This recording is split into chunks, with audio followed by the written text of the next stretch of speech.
Hi YouTube, so this is Zephyr wargames and we're here at our place of meat, I suppose, and we're going to discuss our top 5 meta breakdown each.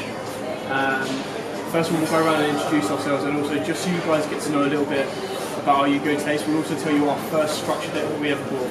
So I'm Dale, and my first one was Yugioh. Joe's too busy playing with his cards. Who would have thought? I'm Joe. I'm Joe, and my first deck was Kyber. I'm Sean, and my first deck was the Yugioh structure deck. Hi, Shai Fitness here, or Donald of Zephyr wargames. My first deck was Kybers. My first Kyber. Hi there, I'm Michael, also known as Ninja Warlord on YouTube. My first structure deck was the Kyber deck.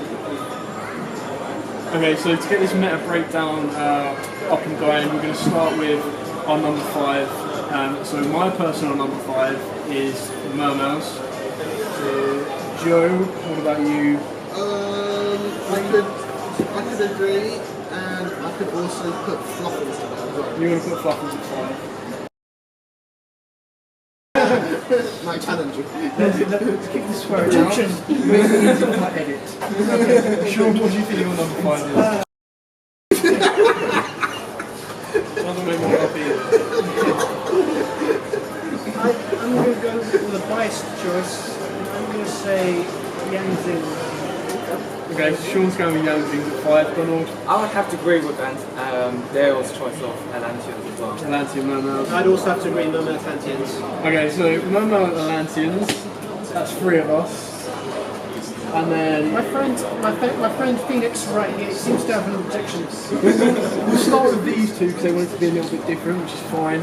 Joe, why Fluffles at 5? My reason for Fluffles is the way that they can either OTK and as well as clear mass force with just a simple move. Okay.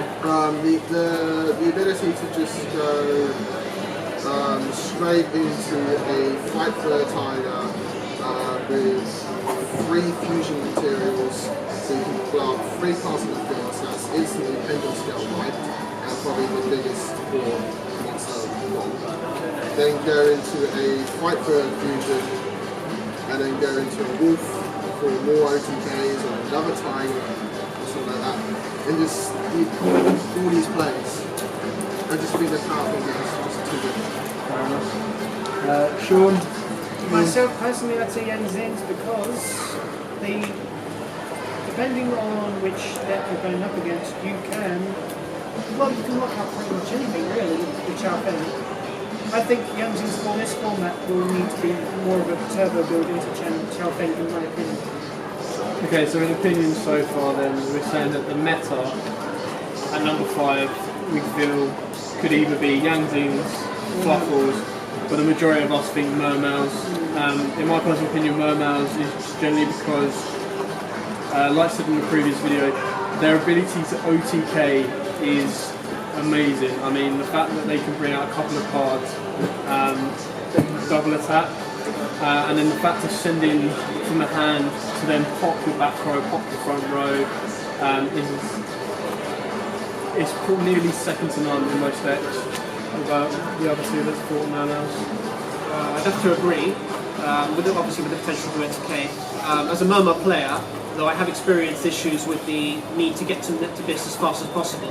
And I feel this is one of the main reasons that I'm putting it in my number 5 slot, because although the deck did receive a huge boost from the introduction of Net Abyss, the deck still needs the added consistency. It needs to get to Net Abyss as fast as possible within the first 2 turns. Otherwise, it simply won't be able to compete with the other top tier decks in the current format. And even though it has the ability to OTK, this can very easily get disrupted by the opponent's plays, particularly hand traps, which everyone's seeing playing Combat Pendulums. I found today that the damage is going on very easily as well. When I'm facing today. Your Mermail matchup today? Yeah, my Mermail matchup today. Game 1 it was alright, but the majority of this plays was just summon, Megalo, attack, even just clash into my monster. No board presence whatsoever. and in game 2 you just got easily dead drawn and knocked out and all that kind of stuff. So you would say you floundered like a fish? Yes. Ladies and gentlemen, our resident bad joker. Yes. So Donald, what are your In the thoughts house. on momos? Well, since the release of Neptibus, I generally thought that that one card has accelerated Mermail and Atlanteans. That alone has proven to be a key card for it to bring back the Mermails, giving them the OTKs and making them very viable for meta. So I think we're all kind of agreed, and we like to disagree, some of us, that Mermail's Atlantean is probably more likely to be in the top 5 now. I could even just say Atlanteans. Or just Atlanteans. So we'll move on to our number 4. My personal opinion, after the Monarchs are released, there's no reason why it shouldn't be breaking into the top 5. So at number 4 I'm going to put down Monarchs. Joe? Yeah, I can't think. I really actually can't disagree with that. Monarchs are just too good. My fourth place would be the Atlanteans / Mermails. Jules is at 4, okay. Yeah. Yeah, Monarchs as well. Simply because like having faced against them, their field spell and their combos is brutal against the extra deck. Joe wants to take back his... Yeah, I'm taking it back. I'm actually going to put Infernals. You want to put Infernals at 4? Okay. Oh, this is an interesting number 4. Mine is Burning Abyss. Okay, yeah. So let's go through it. Just Yeah, like I choice. can't argue with any of that. Obviously, you can argue that without Monarchs being out, they haven't been tested enough to break into the top meta.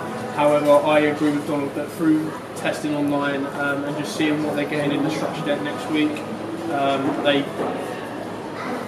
4 is a safe place to put them for now. So that's my personal opinion on the Monarchs. Joe changed his mind. No, my number 4 spot is just a bit of an odd one because it's actually now finished as well. I thought to put Burning Abyss in there. Number 4 is about... I agree with Michael as well. I think the introduction of Rhino does boost Yeah, up. Burning Abyss. So we'll get to that. Burning Abyss and Burning Abyss have been shared number 4 spot because they both have a play and a way to play, and they do that play very well. Burning Abyss is a bit of an odd one because they are heavily relying on a bit of luck if they can get to their spell time to push their plays. And they're a little bit slower than Burning Abyss, but Burning Abyss also struggle with something, just if the opponent has something that's 2,500 or more, they struggle to go. That's from what I've experienced. Okay. Good point. That's mine. Yeah. Sean. Third place, I would put Burning Abyss. Oh, we're not at 3 yet. No. You're still on 4. Yours is Mermails. You've already Mine talked was about Mermails, Mermails. sorry. Yeah. We've already been through them. We've already been back from Mermails. Donald was on Monarchs, yes. I have seen Monarchs being very brutal with the field spell, seeing as they can shut down the extra deck entirely. Not only that, they have the option to run the Majesty's Fiend, Majesty's Fiend and Vanity's also as well. Thus, literally causing your opponent to, let's say, Cosmos and all those to just no effects. Okay, and then on to the interesting choice. Michael's Burning Abyss. As you mentioned before, I do believe that Burning Abyss have received quite a substantial boost with Fiendish Rhino Warrior, but the deck is still currently using only the one graph to Sir, and what I have noticed from new builds of Burning Abyss going into post Breaks of Shadow format, the deck has to adjust itself and become a sort of anti-meta deck in order to make itself relevant. You still have Firelake to be able to take on pendulum-based decks, but that's still not enough. Also, with the introduction of Twin Twister, back row heavy decks have suffered quite a bit. Not everything in the Burning Abyss arsenal is chainable, so this has put the deck quite back a bit. And as you mentioned about sort of cap of 2,500 attack points, I still feel that is a bit of an issue, especially when we're seeing pendulum decks bust out all these extra deck monsters that have at least that amount, like Ignister and so forth. That's the weakest. Yeah, I think I could fully agree that Bernardus would easily break into the top 5 again when Beatrice is released in gold. Oh yeah, absolutely. So when we revisit that, I can guarantee there will definitely be a change in my top 5. Oh, yeah. So at number 4 we have Number 3. 2 more. We're still at 4. Oh yeah.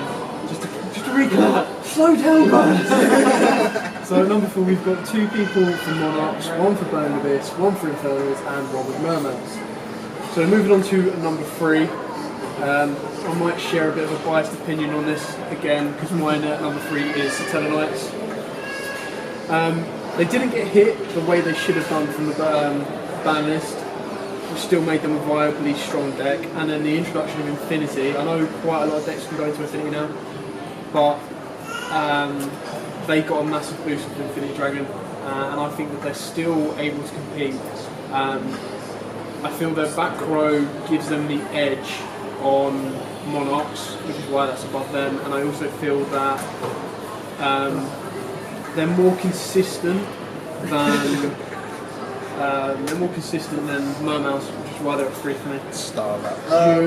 My number 3 is actually Monarchs number 3 because I mentioned before, and the fact that besides Burning Abyss, they are probably the best anti-meta deck with the field spell, the back row, the monsters in general, the abilities, and that kind of stuff. Depending on which way you build it, you can actually have the extra deck included, as the OCG has proved before. You can have a Monarch deck with an extra deck and make it work. So that's why I think that's number 3. Sean, As I kind of leaked earlier, I think it would be Burning Abyss. you're going Burning Abyss nice and early. Yeah, strongly for just the amount of ways, my opinion, the things it can do against. Yeah, it's a very viable strong anti-meta competitor. It's the sheer amount of things it can respond to. Well, not respond, but has answers to. Okay. In my opinion. Donald, I actually would go with Magic Spectres. you want to bring Magic? Simply because they're He's a furry.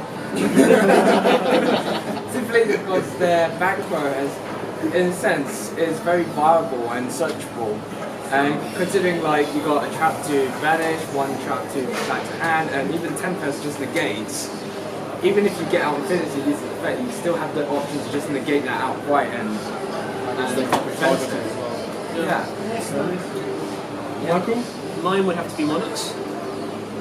And I'll get onto that shortly. Okay, so 2 people have agreed to boost Monarchs up from 4 to 3, which normally we can argue. The only reason it stayed at 4 for me was just the fact that they're not out yet, so they haven't been tested enough. Magic Spectres is an interesting one that seems to have died down since it was Bosch. Yeah. I think the thing with Magic Spectres, the reason it's not in the top 5, in my personal opinion, is now people know how to battle it and beat it. It's not as strong. But again, that can be said for Tellers and many decks that have been out for a while. That I would say it has quite a few consistency issues. Yeah.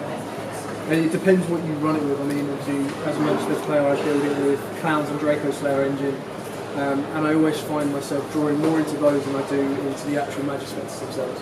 So I agree with Sean on that one as well. Joe, what was yours again? Mine was the Monarchs. Yours is Monarch. Sean, yours was BA. Okay, so Sean agrees to put BAs up. We've already covered that one. Yeah, with Beatrice definitely. With Beatrice, definitely agreed. We've kind of stepped on Monarchs already. So why do you 2 value them higher than your previous 4 and 5 place? I feel, as we've mentioned before, Monarchs can adapt themselves, as you mentioned, into an anti-meta sort of deck with the addition of Vanity's Fiend and Majesty's Fiend. And this deck's incredibly easy access to them. It can provide easy tribute fodder out of nowhere. So it's no problem getting them on first turn on the field. So it's just the addition of March of the Monarchs. It really puts the opponent in a difficult position turn 1. The deck has incredible consistency. In a lot of these decks that we've mentioned being anti-meta, this also counts to Burning Abyss and that kind of stuff. The ability to just literally throw in a Mars Change 2 and get access to Dark One can literally greatly buff up a deck's chances against things like Pepe and all that kind of stuff. Because they Monarchs, search out the wazoo. yeah, Monarchs can just the majority I think of Monarch decks I assume is dark monsters and all that kind of thing. Yeah. It's not hard as well to throw in a hero engine if you really want to just search out last change. But yeah, Dark Claw. I've tested Monarchs a bit on Dev Pro, and Nice, drop the name in that one. It's a sponsorship for it. Hear that, Dev Pro, if you're watching. online, and This video is And sponsored by in a certain place, and I just found that with cards such as Stormforth and Erebus and Mega Kais, you just have so many outs to the opponent's field, and no matter what the opponent can put on board, you are in a good position to be able to take that down. You can recover from significant loss of card advantage, you can get that back very easily. The deck has its draw power, it has its search power, so I just think everything's there. It has a strong lineup of powerful monsters. Which they instant pension scale instant killer. exactly. in a form of So in Mobius. my opinion, as soon as next week arrives and the new structure deck dawns, I think the deck will have all the tools it needs to be able to take on the pendulum-based meta. We'll get on to more about the Monarchs later because we're going to do another video about that where we're going to discuss the deck lists, possible builds, weaknesses, strengths, and so on and so forth. So check that out in the description below. But just a quick top up and round out of threes. We've got a Magic Spectre, a Tellarknight, 2 Monarchs, and a BA. Okay. Again, don't forget that this is in our own personal opinions. By all means, put in your top 5 in the comments. There's no right or wrong answers to this. So, again, all in our opinions. Get that one person who puts Gradle Kaijus in there. Yeah. Do not get salty and or butter. So, moving on to the top 2s. I strongly feel that the top 2s could be very, very, very similar, if not exactly the same. So, we'll start with 2s first, and if they're all the same, we should be able to get over this one quite really. So my number 2 is Cosmo. Not a lot's changed. They're still going to be a powerhouse, and especially with the announcement that in Shiv there is a new Death Star kind of Cosmo Dark Planet. Yeah, Cosmo Dark Planet coming out. I don't think that's going to change anytime soon. So Joe, your number 2. Don't say DD. As he's shuffling his DD. If I want to go to no, I have to admit Cosmos, but I do want to throw in something for 2nd place. Not so much as a deck, Sort of like an honourable mention. but yeah, an honourable mention At 2.5. as thing, artifacts. Mostly as an engine, An engine in the Cosmo. or an engine in anything. I feel like they're a good solid number 2 in the sense that they counter number 1 spot. And I feel like they do it so well that they need to be mentioned. So I have to agree with that. It's an incredible splashable engine, and the fact that you see it in a lot of rogue decks right now. I actually saw a Cosmo player Even today playing Scythe on his board. And Yeah. it's just like, well, that still works. No, it's a great point. Sean, your number 2. Myself personally, I'm not going to say Cosmo.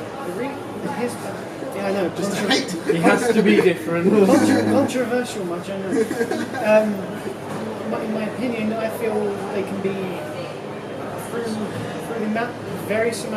vast amount of hours I've spent on DN. I feel the deck can be just way too predictable in my opinion.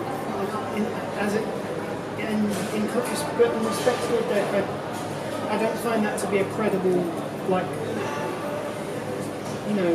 anything that would be considered advantageous or good about a deck if you can see what's coming. That's just how I am. So your number 2 is? My number 2 would be Monarchs. Okay. For reasons that everyone else is. Yeah. Donald? I have to say Cosmo now. Simply just seeing Sheep. seeing as you can just especially some in battle phase, attacking one after another and just put a game from there and just put off one monster is ridiculous. Hey, Michael. Sick Cosmo. Just with the addition of Tin Can, the deck has solved the issue that it had, which was going first and having a solid turn 1 play. This, with the addition of Tin Can and Sword Troopers, it's actually given rise to a new variant of the deck, which abuses Sword Troopers' recycling ability and uses Tin Can to stack up the grey.